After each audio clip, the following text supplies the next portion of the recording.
It's Friday, January 17. In the headlines, Justice Minister Delroy Chuck clarifies comments made regarding the Member of Parliament's spouses cooperating with the Integrity Commission. In business news, digital training available for small business sector.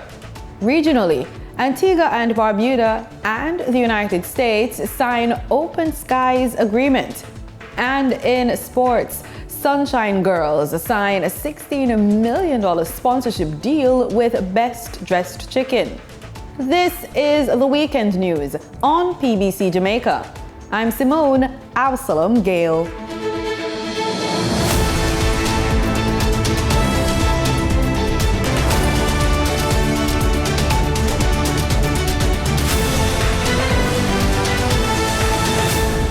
Minister of Justice Delroy Chuck has said his comments regarding the Integrity Commission's investigation of salaries of the spouses of some of his colleagues were misinterpreted. Minister Chuck has faced backlash for the comments during the Integrity Commission Oversight Committee meeting this week.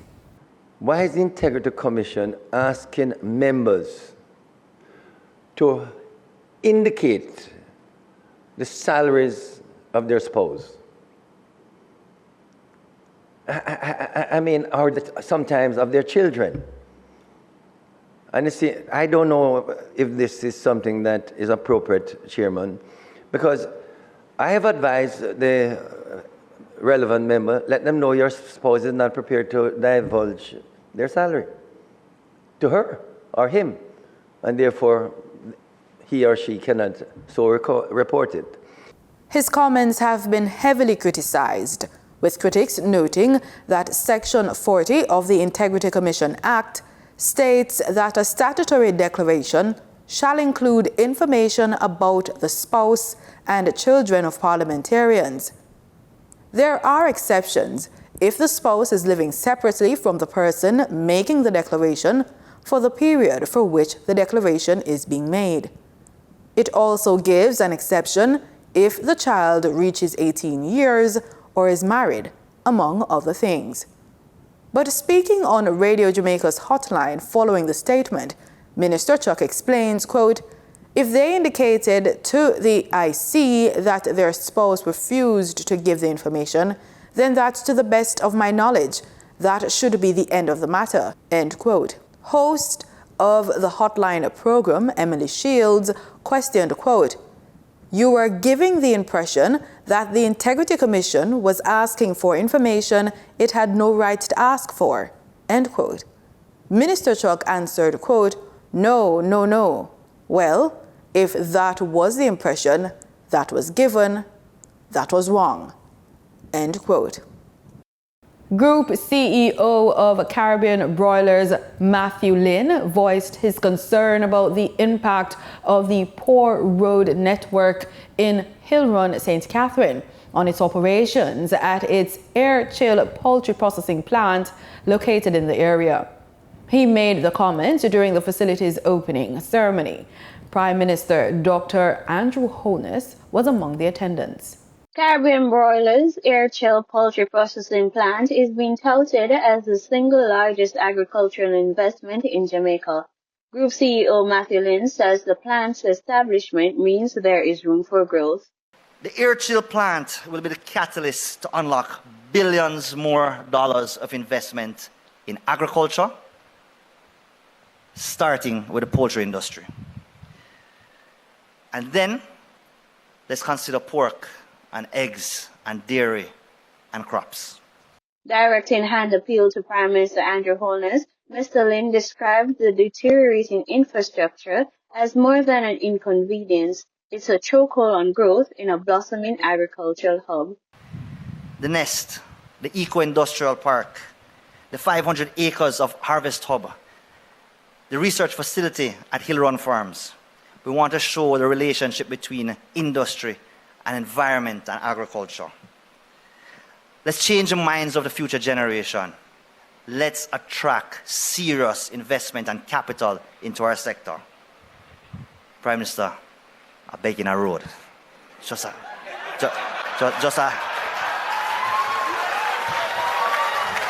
please.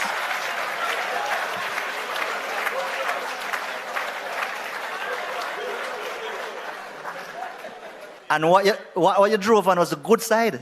Prime Minister Andrew Holness also elaborated on the broader implications of infrastructure investments. The road to development starts with a road. This road is integrally important to the development of this area as an agricultural hub. Lynn's comments also brought attention to the bureaucratic challenges that often hinder large-scale investments in Jamaica. Dr. Holness responded. Jamaica has to pivot. Bureaucracy is killing us.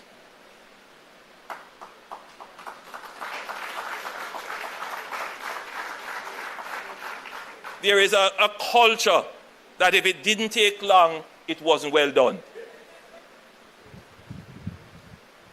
But I am not here complaining because the power to change it rests with the government.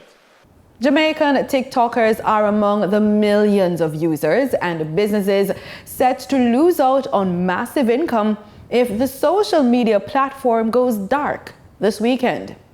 The U.S. Supreme Court on Friday declined to block a law requiring TikTok to be sold by its Chinese parent company, ByteDance. The decision deals a significant blow to the platform used by nearly half of America. The ban, enacted last year with strong bipartisan support, stemmed from national security concerns. In Jamaica, local TikTokers are sharing their views on how they believe the ban could impact them in the future. I think the ban of TikTok will most definitely affect a lot of Jamaican influencers financially due to the fact that it was just a more easier way and stream of making income, opposed to being tied to an organization or entity where they have to give up their own freedom and follow a lot of rules and regulation or guidelines. And it was just as easy as going live at the own comfort of your room or under a tree.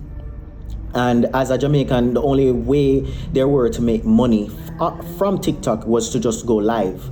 And it was just as simple as that. Go live and be entertaining, opposed to being in a first world country where in which, you would be able to make money going live or just uploading a video and getting the views. It's Alicia. I mean, the TikTok ban in Jamaica would shake up more than just, our social media routine. We're talking about a real impact on people's lives and livelihood, because it's a space where people really do earn money, they make an income from it. Think about all those local content creators who have built their, as I said, income stream through the platform, sharing their vibrant culture, music, and dance moves with the world. It's a global thing. I mean, our dancehall artists and emerging performers would lose a powerful stage for showcasing their talent, and local businesses would need to completely, when I say completely, rethink their marketing strategies. Despite the anticipated loss, digital marketers and influencers are encouraging social media entrepreneurs to explore alternative platforms like the Chinese app RedNote. RedNote has welcomed more than 700,000 new users, signaling a major shift in social media trends. Head of UK Export Finance for North America and the Caribbean, Jesse McDougall, is set to visit Jamaica from Tuesday, January 21 to Saturday, January 25, 2025. According to the British High Commission, as part of her itinerary, Ms. McDougall will participate in the 20th Regional Investment and Capital Markets Conference hosted by the Jamaica Stock Exchange. On day 2 of the conference, she will be a key presenter and panelist, sharing insights on the topic Export and Import Dynamics, Fueling Development through Diaspora Engagement. In addition to the conference, Ms. McDougall will engage in meetings with key public and private sector officials to discuss priority projects and opportunities to enhance UKEF's program in Jamaica. From legislative reforms to key milestones in improving access to justice, The Ministry of Legal and Constitutional Affairs has had a transformative year. Today we take a closer look at the highlights and accomplishments that shaped 2024, driving progress in legal frameworks and the constitutional affairs across the nation.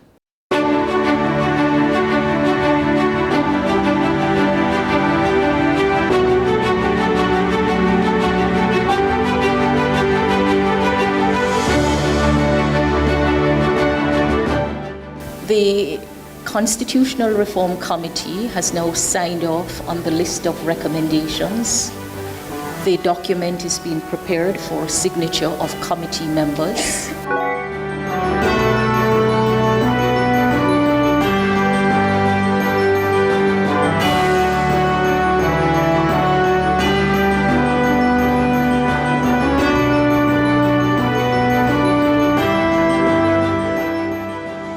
I would like to say to the Jamaican people that the efforts that the government has made is not in vain, that we will continue to pursue consensus, because the truth is that you cannot disturb the constitutional and governance architecture of the country without consensus. That is the reality. And consensus takes time, and it takes effort. I'm pleased to say the report of the committee is available to members of the public. Read the report of the Constitutional Reform Committee on the transition to the Republic of Jamaica. Cabinet has approved the issuance of drafting instructions for the preparation of the bill. So we're now going to be preparing those instructions based on what will be implemented from the recommendations. We are agreed that the monarchy should be abolished.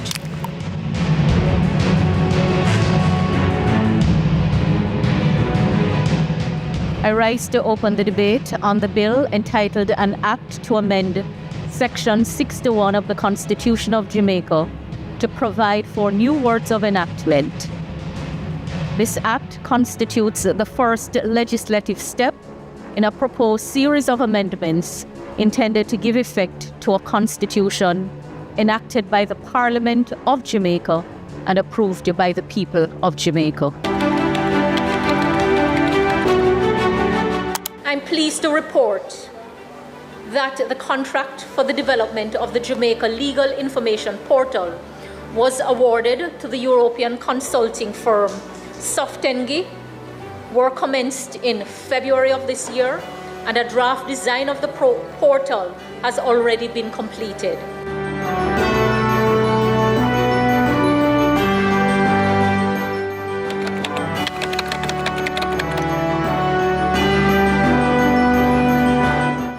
The first is a bill entitled An Act to Repeal the Jamaica Constitution Order in Council 1962 to provide for the recognition of the Constitution of Jamaica as an act of the Parliament and people of Jamaica, to amend the Constitution of Jamaica to provide for a non-monarchical head of state. The second bill is a bill entitled An Act to Provide for the Votes of Electors to be taken with respect to any amendment of the Constitution of Jamaica required to be submitted to electors pursuant to Section 49, subsection 3 of the Constitution, commonly known as a referendum.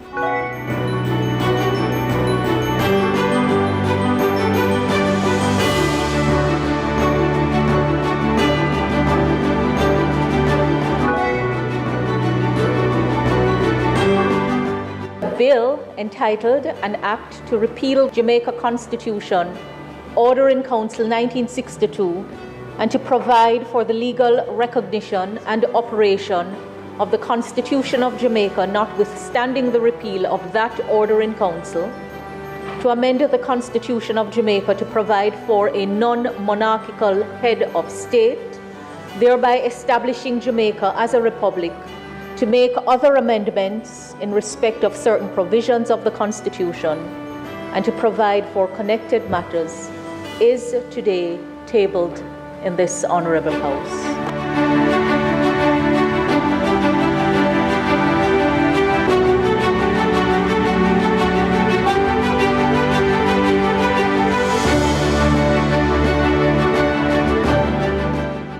Time now for the Business Report with Denise Williams.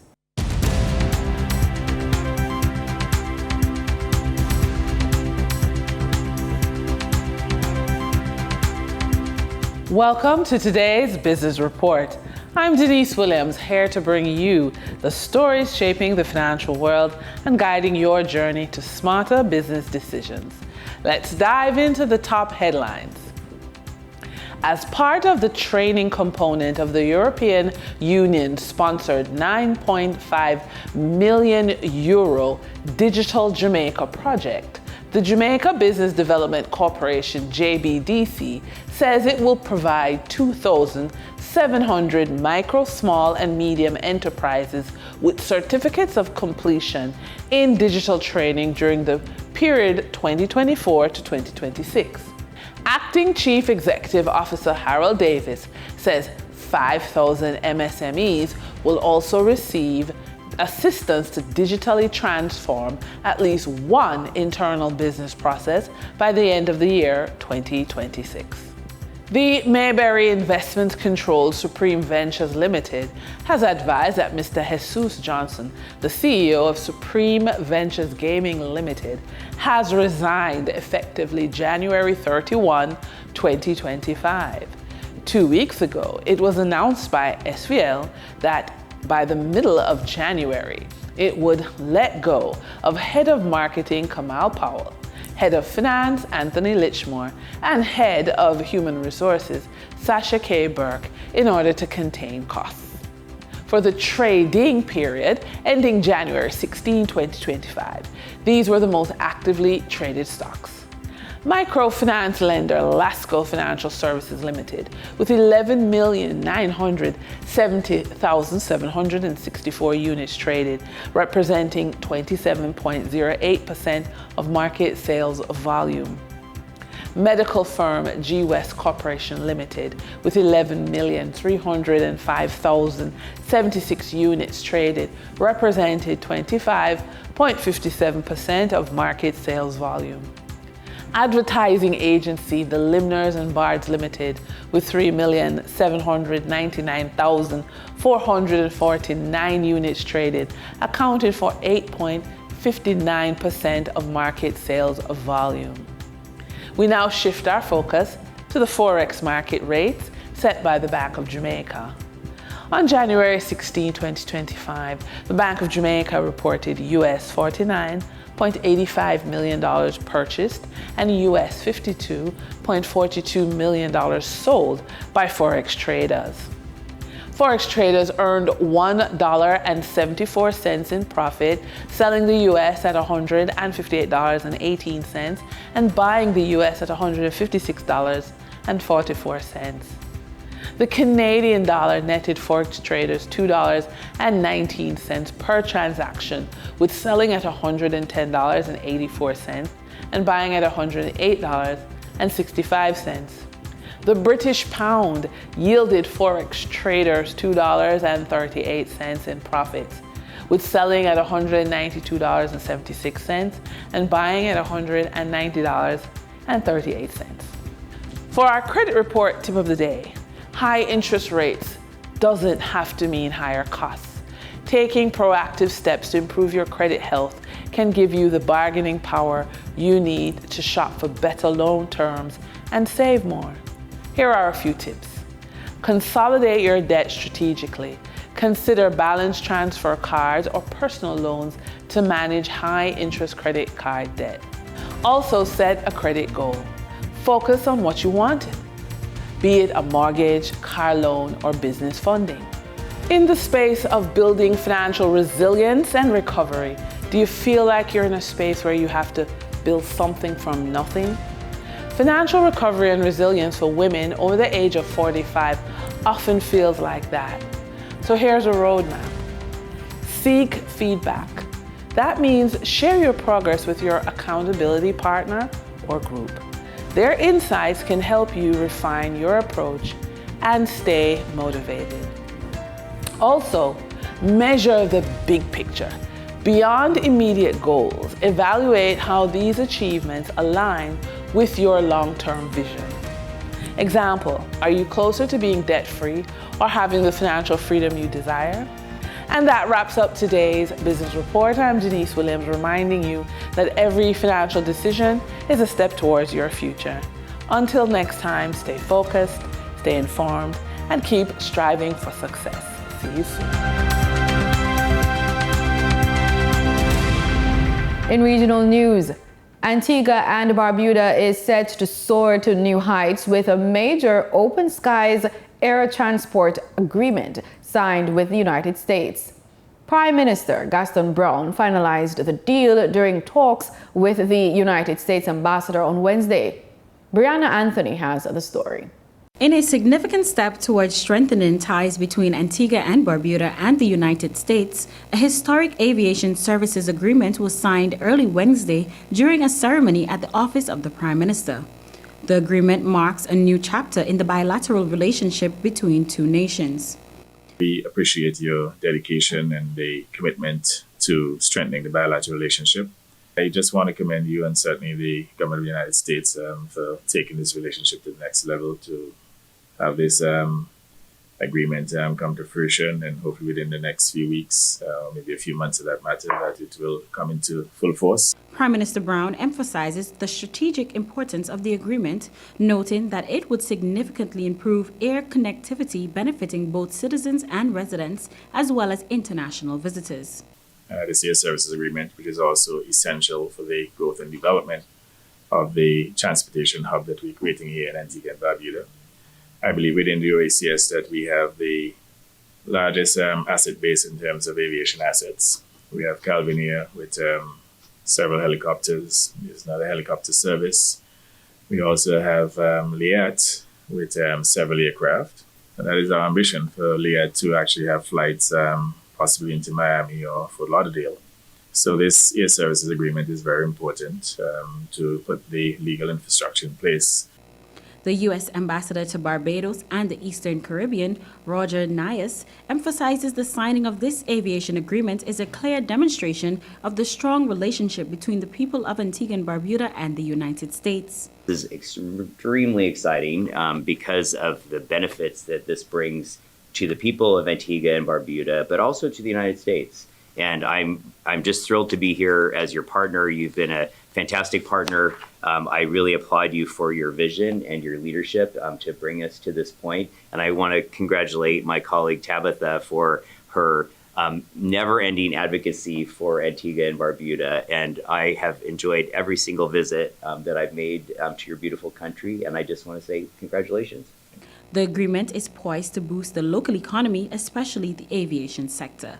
Brianna Anthony for ABS News. The energy sector is powering forward in St. Kitts and Nevis. Prime Minister Dr. Terence Drew announced a major agreement with Taiwan to build a solar energy facility and revealed that funding is now secured to drill geothermal wells. Progress is being made on the energy front, a key pillar of the Sustainable Island State agenda, according to Dr. Terence Drew, the Prime Minister of St. Kitts and Nevis. The Prime Minister disclosed reaching an agreement with the Republic of China on Taiwan for the construction of a solar energy facility and indicated as well that the quest to find necessary financing for drilling the first geothermal wells on Nevis is completed. I have met with the Foreign Minister of Taiwan. We have agreed to Taiwan leading on a 50 megawatt solar farm here in St. Kitts and Nevis, with the construction to start in 2025. I want to also say, when it comes to geothermal, we have a real offers on the table, and to say to you that we have sourced the funding at least for the drilling of geothermal. We have sourced the funding. So based on where we're at right now, geothermal drilling of those initial wells is on track. And the 50 megawatt solar farm, that is definitely on track as well. Energy will have direct and indirect benefits for our country. And that is why we are pushing so heavily on the solar plant and the geothermal, because these really, they create a paradigm to help us to shift when it comes to the diversification of our economy. The solar energy project with Taiwan was hinted at in late 2024 when Minister Conris Maynard, who has responsibility for energy, referenced the collapse agreement with Solartech, which he said they were unable to find the necessary financing to start project. The government wishes to reaffirm its commitment to deliver affordable, reliable, and renewable energy solutions to the people of St. Kitts and Nevis. Accordingly, in the coming weeks, SCELEC and the government will be announcing new renewable energy opportunities aimed at transparently and inclusively advancing our energy transition goals and creating local economic opportunities. Statement. Very shortly, the government will be announcing the viable alternatives that we have been working on in the background in the event that this was actually the outcome. It seems likely now that the solar energy project will commence later in 2025. Glenn Bart reporting for SK Newsline. In sports, we go courtside with netball. The Sunshine Girls have been given a huge financial boost. Best Dressed Chicken has stepped up and signed a $16 million sponsorship deal with the team. Speaking at the contract signing and presentation on Thursday, President of Netball Jamaica, Trisha Robinson, said Netball Jamaica needed the support. Coach of the Sunshine Girls, Sasha Gay Henry Wright, is hoping this partnership will encourage others to come on board. The sponsorship will run until the Netball World Cup in 2027 in Sydney, Australia. In cricket, Cricket West Indies launches 3 high-performance programs to boost standards.